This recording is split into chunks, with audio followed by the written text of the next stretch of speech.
Hi, everybody. I'm Joey Evans. I'm Z Garcia. And I'm Mike Delisio.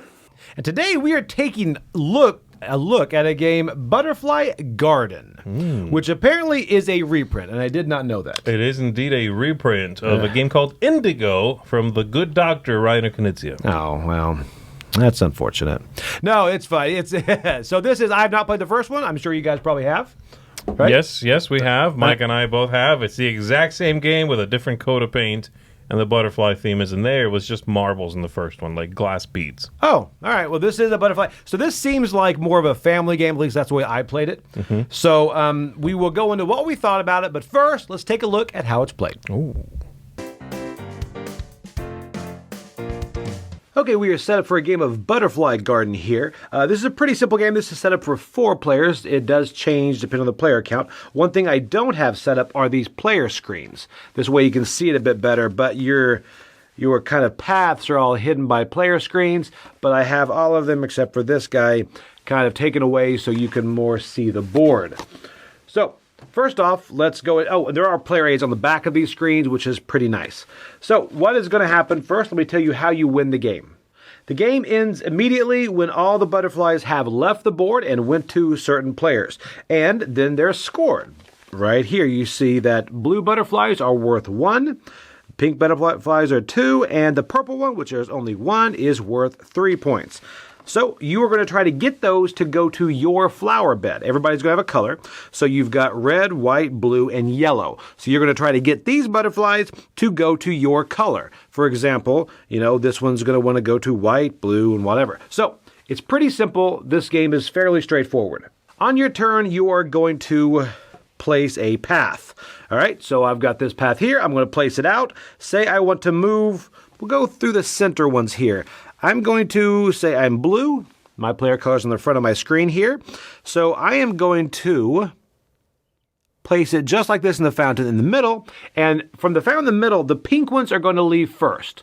Always a pink butterfly is going to go first, and the last one to move will be purple because that is worth the most. So every time you place a tile, then a butterfly is going to go as far as it can down the path. Just like that, and then stop. And then you're going to reach in and you're going to replace your tile, take another one and place it behind your board. And that is the end of your turn. All right, so then the next person is going to place one out too. Say they want this butterfly to go a bit further, just like this. And it'll go whoop, all the way to the end of the path. And butterflies have to go all the way to the end. One other thing, too, if you ever have a situation like this, and say this player here is going to place this one out right here, then both butterflies are going to hit each other and then fly away. They do not die, they fly away, all right? So you're going to take them and you're going to put them back into the reserve. One more thing I forgot to mention about placement of tiles. If you are going to place a tile out, you'll notice this. You cannot place it to where both sides of the path are connected to a flower bed or to the outside of the board. You do have to kind of give options there. All right, and then how do you get these butterflies? Well, you're going to go ahead and say this person right over here is red, and they're going to set this just like this. And this butterfly is going to fly right in here and land on this flower bed. And blue and red are both going to get the butterfly. Now, if both these are red, then the red player will take this. Now that it's blue and red, well, then the blue player is going to get one. And then the red is going to also get one from the reserve. And they're going to take these butterflies and they're going to place them back in their player area. And these, of course, would normally be behind a player screen, so you don't know how many butterflies each person has. So you're going to keep going until all these butterflies fly out, following their paths, go to the flower beds, and go behind people's player screens. And then you are going to count them up by these right here and find out who has the most victory points. And that's how you play Butterfly Garden. Let's send it back and see what we thought about it.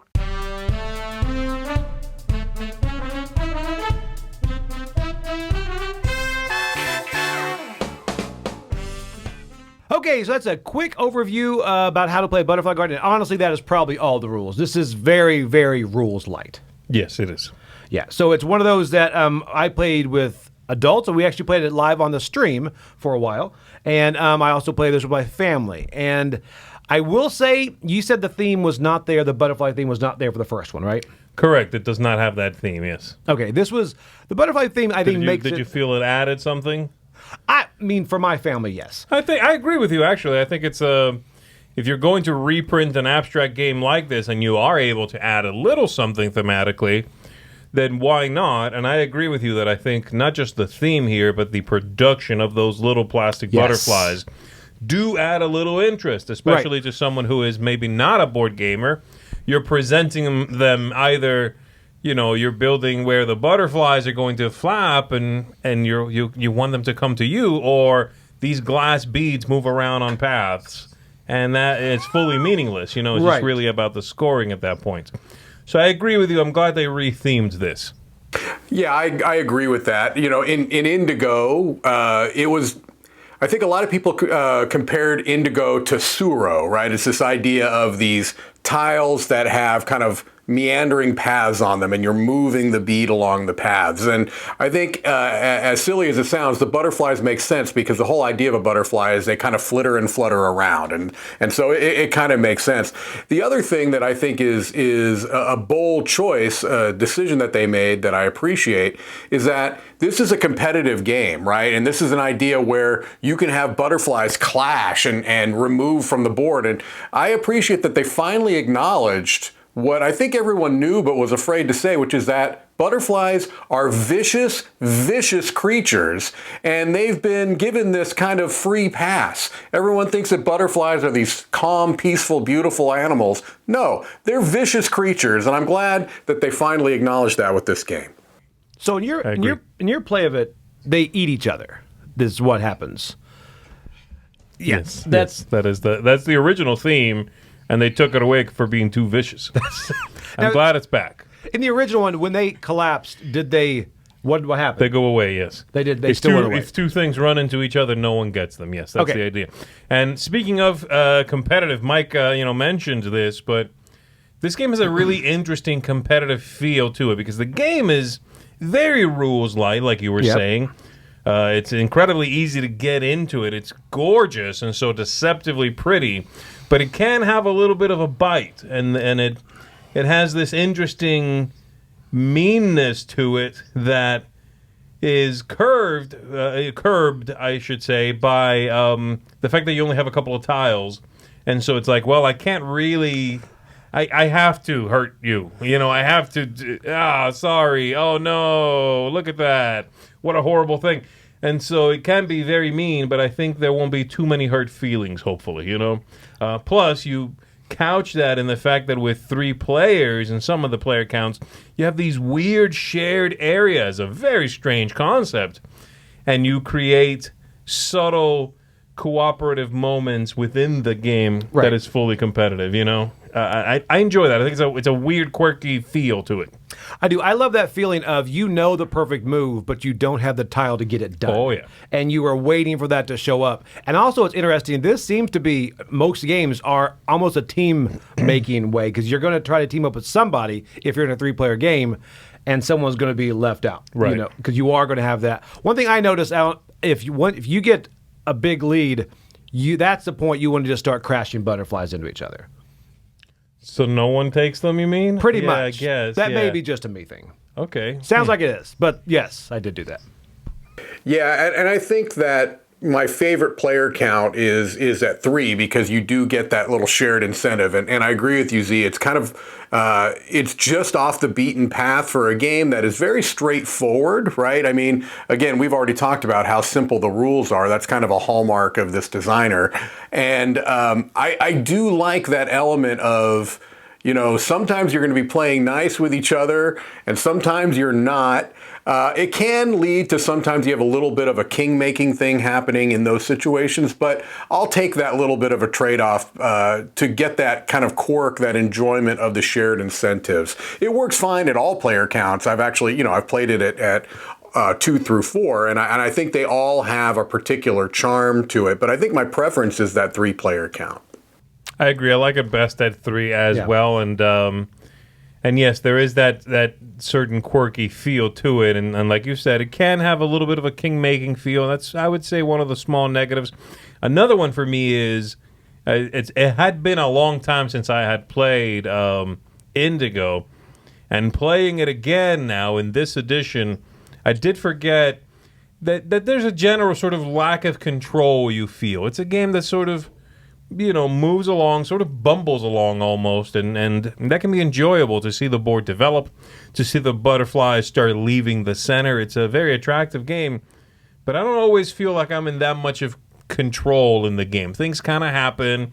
I have a couple of choices. They're not necessarily brain-racking choices, and things are going to sometimes just not go the way I want them to. Right. So you have to know that going in, I think. If this is a game that is speaking to you, you have to know going in, it's a game that is fairly lucky. It feels like you don't have a ton of control, I would say. It is funny. It's one game that I get tunnel vision on where I want to get the butterfly to go, and then someone will get a piece before me, and he will end up halfway across the board because you did not see that path connect all the way, and that's a fun moment. I do like that. Yeah. So, all right. So, final thoughts. Who wants to go? I'll go. Sure. Why not? So this is a game that I enjoyed in its original iteration of Indigo. I always thought that it was kind of like an improved Tsuro. And so it's a game that at its base I liked a fair bit. And I think this edition actually improves it slightly because, as we've kind of talked about, I do think the theme works. I think it's a gorgeous production. Korea Board Games originally, and now Capstone bringing it to the North American markets. And so you take a game that I already enjoyed and you up the production value a little bit. You add a little spice of theme in there, and it makes a game that I already liked slightly better. So I think Indigo I would have done with a 7.5. I'm going with an 8 for Butterfly Garden. I think it's a really wide appeal game that you could literally teach anybody. This is a game you can play with 6-year-olds probably and with your grandparents. And so I think just having that wide appeal also gives it a little bit of a boost up. So an 8 for me. Yeah, I agree with that. I'm coming in a little lower at a 7, but I agree with everything you're saying, Mike. This is a game that certainly can bridge those generations. It is, who is going to object to this theme? It's a game that has, like I said, a little bit of a bite, but generally, especially non-gamers are very traditionally used to that, a game being a little mean, that sort of confrontation, that tete-a-tete, play.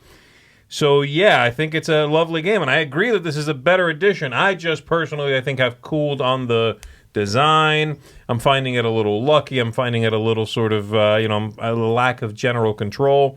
But I do agree this is a lovely production, better thematically and from a production point of view than the original Indigo. And I certainly would recommend it if you are looking to stock your closet with things to play when the grandparents come over, when the nephews come over. Absolutely give it a try. So for me, a 7. Yeah.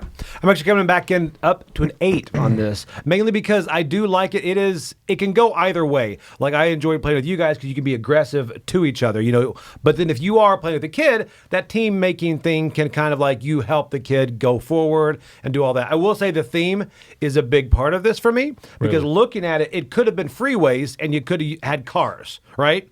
It seems to make more sense, but that would have dropped it for me. The theme on this is what propels us forward. I agree. A little whimsy goes a long way here. Exactly. So that is Butterfly Garden by Reiner Knizia. And I'm Joey Evans. I'm Z Garcia. And I'm Mike Delisio. Go out there and have butterflies clash. Flap your wings.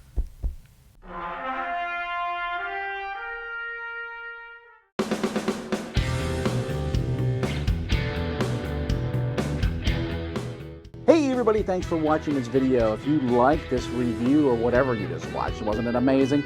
Check out our channel, Dice Tower. We have all kinds of things. We review games, we do top 10s, we play games live. It's all about board games, but especially the people who play them. Check out Dice Tower YouTube channel.